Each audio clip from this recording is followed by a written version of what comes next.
नमस्कार मित्रांनो, आजच्या व्हिडिओमध्ये तुम्हा सर्वांचे मनपूर्वक स्वागत। मित्रांनो, आजच्या व्हिडिओमध्ये आपण आरटी ॲडमिशन 2026 साठी आवश्यक असलेली संपूर्ण कागदपत्रांची यादी समजून घेणार आहोत। आरटी अंतर्गत अर्ज करताना योग्य आणि पूर्ण कागदपत्रे सादर करणे अत्यंत महत्त्वाचे असते, कारण एकही डॉक्युमेंट्स अपूर्ण असल्यास अर्ज बाद होण्याची शक्यता असते। तर या व्हिडिओमध्ये मी प्रत्येक आवश्यक डॉक्युमेंट्स स्पष्टपणे आणि क्रमाने दाखवणार आहे, जेणेकरून तुम्ही अर्ज करताना कोणतीही चूक होणार नाही। आणि जर तुम्ही मराठी अवनी यूट्यूब चॅनलवरती नवीन असाल तर चॅनलला सबस्क्राइब करा। चला तर मग आरटी ॲडमिशनसाठी लागणारी कागदपत्रे पाहूया। तर मित्रांनो, तुम्ही इथे बघू शकता आरटी 25% ऑनलाईन प्रवेश प्रक्रिया वर्ष 2026-27 प्रवेशाकरिता आवश्यक कागदपत्रे। आता इथे एक टिप आहे, आरटी 25% ऑनलाईन प्रवेशकरिता लागणारी सर्व कागदपत्रे ही पालकांनी ऑनलाईन प्रवेश अर्ज भरण्याच्या अंतिम तारखेपूर्वीचीच असावी। त्यानंतरची कागदपत्रे ही स्वीकारली जाणार नाहीत याची नोंद घ्यायची आहे। पालकांनी अर्ज भरायच्या अगोदरचीच डॉक्युमेंट्स इथे सबमिट करायचे आहेत। त्याच्यानंतर कोणती कागदपत्रे लागतात तर बालकाचे आधार कार्ड, रहिवासी पुरावा आणि जन्मतारखेचा पुरावा ही कागदपत्रे आरटी प्रवेश पात्र सर्व बालकांकरिता आवश्यक आहेत। आता इथे तुम्ही 1 मध्ये बघू शकता, वंचित गटातील बालकांमध्ये देखील प्रवर्गाचा समावेश होतो। आता जात प्रमाणपत्र कोणाला लागणार आहे ते बघूया। तर यामध्ये कोणकोणत्या जाती आहेत तर अनुचित जाती, अनुचित जमाती, विमुक्त जाती, भटक्या जमाती किंवा इतर मागास, याच्यामध्ये जर ओबीसी, विशेष मागास बालके म्हणजेच एसबीसी या जर प्रवर्गात तुम्ही जर येत असाल तर तुम्हाला जातीचा दाखला हा कंपल्सरी लागणार आहे। त्याच्यानंतर आणि सर्वात महत्त्वाचं म्हणजे जातीचा दाखला हा तुमच्या वडिलांचा असला तरी चालणार आहे, वडिलांचा किंवा बालकाचा जातीचा दाखला लागणार आहे। आता इथे तुम्ही बघू शकता, जात प्रवर्गातील बालक, वंचित जात प्रवर्गातील बालक असल्यास प्रमाणपत्र वडिलांचे किंवा बालकाचे, यात उत्पन्नाची दाखल्याची आवश्यकता नाही आहे। तर उत्पन्नाचा दाखला तुम्हाला या जर जातमध्ये तुम्ही येत असाल तर तुम्हाला जातीचा दाखला लागणार आहे, तुम्हाला उत्पन्नाच्या दाखल्याची गरज नाही। जर परराज्यातील असेल तर ते स्वीकारले जाणार नाहीत, फक्त महाराष्ट्रातील असेल तरच जातीचा दाखला हा स्वीकारला जाणार आहे। आणि उत्पन्नाचा दाखला कोणाला लागणार आहे ते आपण पुढे पाहणारच आहोत। त्याच्यामध्ये तर त्याआधी या जर कास्टमध्ये तुम्ही असाल तर तुम्हाला जातीचा दाखला लागणार आहे, उत्पन्नाचा दाखला लागणार नाही। उत्पन्नाचा दाखला कोणाला लागणार आहे ते आपण पुढे पाहणारच आहोत। त्याच्यानंतर दुसरा बघू शकता तुम्ही, दिव्यांग मुलांसाठी वैद्यकीय प्रमाणपत्र। दिव्यांग मुलांसाठी कोणती कागदपत्रे लागणार आहेत तर दिव्यांग शासकीय रुग्णालयांचे 40% आणि त्यापेक्षा जास्त दिव्यांग असल्याचे प्रमाणपत्र यांना लागणार आहे। तिसऱ्यामध्ये तुम्ही बघू शकता, जे HIV बाधित आहेत त्यांच्यासाठी कोणकोणती कागदपत्रे लागणार आहेत तर शासकीय रुग्णालयांचे प्रमाणपत्र लागणार आहे। HIV बाधित असेल तर त्यांना शासकीय रुग्णालयांचे प्रमाणपत्र लागणार आहे।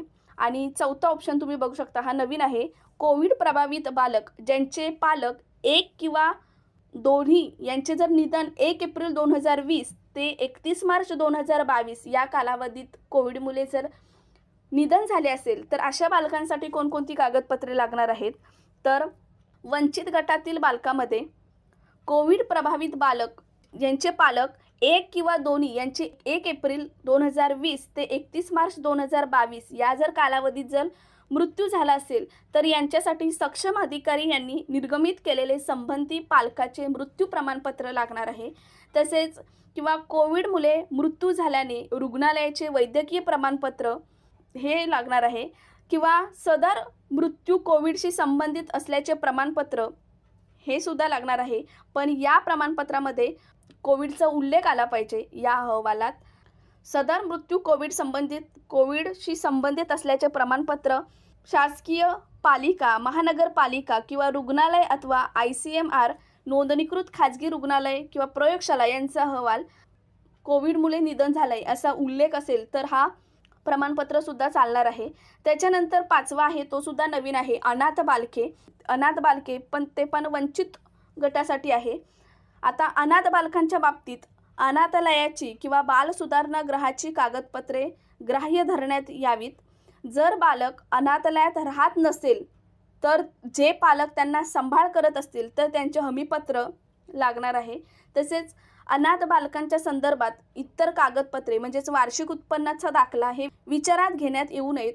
जर अनाथ बालके आहेत त्यांना उत्पन्नाचा दाखला लागणार नाही, त्यांना फक्त जे पालक त्यांचा सांभाळ करतायत त्यांचं हमीपत्र लागणार आहे. त्याच्यानंतर 6वा बघू शकता, आर्थिकदृष्ट्या दुर्बल असल्यास वार्षिक उत्पन्नाचा दाखला, म्हणजे जे ओपनमध्ये आहेत त्यांना उत्पन्नाचा दाखला लागणार आहे. तहसीलदार अर्जाच्या महसूल अधिकाऱ्याचे प्रमाणपत्र किंवा सॅलरी स्लिप कंपनीचा किंवा एम्प्लॉयरचा दाखला, वार्षिक वर्ष 2023-24 किंवा 24-25च्या अखेरची 1 लाखापेक्षा कमी वार्षिक उत्पन्न असलेले प्रमाणपत्र लागणार आहे. उत्पन्नाचा दाखला हा परराज्यातील ग्राह्य धरण्यात येणार नाही. आता तुम्ही इथे बघू शकता, उत्पन्नाचा दाखला हा तुम्हाला 1 वर्षाचा द्यायचा आहे. 1 वर्ष 1 लाखाच्या आत असलं पाहिजे आणि जर परराज्यातील असेल तर तो ग्राह्य धरणार नाही. किंवा सॅलरी स्लिपसुद्धा दिली तरी चालणार आहे, ती पण 1 लाखाच्या आत असली पाहिजे.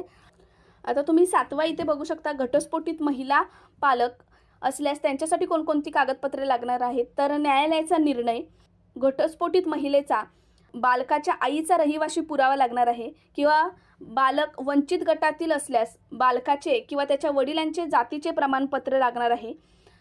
आणि जर आर्थिकदृष्ट्या दुर्बल असेल, म्हणजे जर ओपनमध्ये येत असेल तर त्याच्या बालकाच्या आईचा उत्पन्नाचा दाखला लागणार आहे.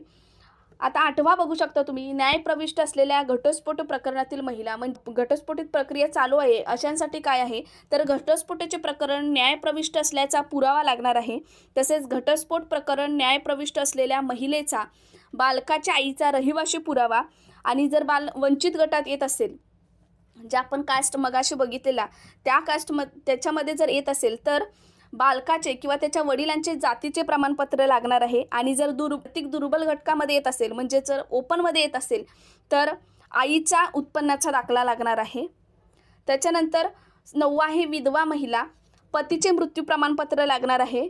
किंवा विधवा महिलेच्या किंवा बालकाच्या आईचा रहिवासी पुरावा, जर बालक वंचित गटात येत असेल तर बालकाच्या किंवा त्याच्या वडिलांचे जातीचे प्रमाणपत्र, आणि जर ओपनमध्ये येत असेल तर त्यांच्या आईचा उत्पन्नाचा दाखला, ही कागदपत्रे लागणार आहेत.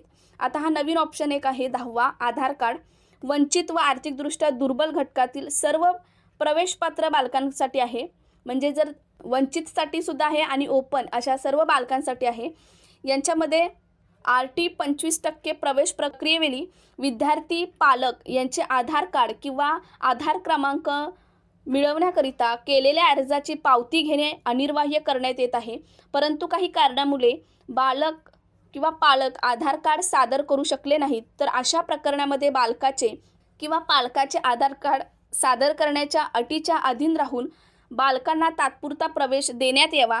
तसेच सदर आधार कार्ड हे तात्पुरता प्रवेश दिल्याच्या दिनांकापासून 90 दिवसाच्या आत शाळेकडे सादर करण्यात यावे. तसेच शाळेने बालकाच्या आधार कार्डची पडताळणी करून प्रवेश अंतिम करण्यात यावा. सदर बालकाच्या आधार कार्डची विहित कालावधीत पूर्तता न झाल्यास RT 25% अंतर्गत प्रवेश रद्द करण्यात यावीत.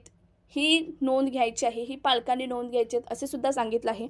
आता काही बालकांचं आधार कार्ड जर नसेल तर त्यांना तात्पुरता प्रवेश तर दिला जाणार आहे, पण त्यांना प्रवेशाची जी तारीख आहे, प्रवेश दिल्याच्या दिनांकापासून तुम्हाला 90 दिवसाच्या आत तुम्हाला तो आधार कार्ड शाळेत सबमिट करायचा आहे. आणि जर त्या कालावधीत जर कार्ड नाही दिला तर तुमचा फॉर्म हा रद्द होईल असं सुद्धा सांगण्यात आलेलं आहे.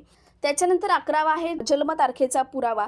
यात वंचित आणि आर्थिकदृष्ट्या दुर्बल अशा दोन्ही बालकांसाठी आहे. यांच्यामध्ये ग्रामपंचायत, नगरपालिका, महानगरपालिका यांचा दाखला लागणार आहे. किंवा रुग्णालयात ANM दाखला, किंवा आईवडील अथवा पालकांनी प्रतिज्ञापत्राद्वारे केलेले स्वयंनिवेदन हे सुद्धा दिलं तरी चालणार आहे. आणि 12वा आहे रहिवाशीचा वास्तव्याचा पुरावा. हे वंचित आणि आर्थिकदृष्ट्या दुर्बल या दोन्ही घटकातील बालकांसाठी आहे.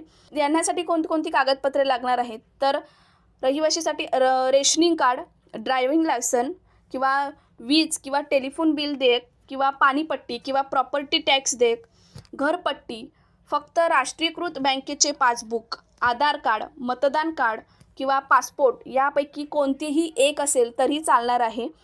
जर ही कागदपत्रे जर तुमच्याकडे नसतील तर तुम्ही भाडे तत्वावर राहणाऱ्या पालकांकरिता भाडे करार हा दुय्यम निबंधक कार्यालयाचा नोंदणीकृत असावा. तुमची जी ॲग्रीमेंट असते ती दिली तरी चालणार आहे.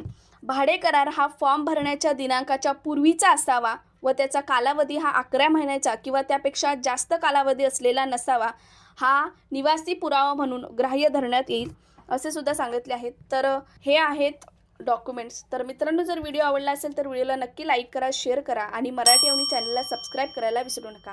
धन्यवाद.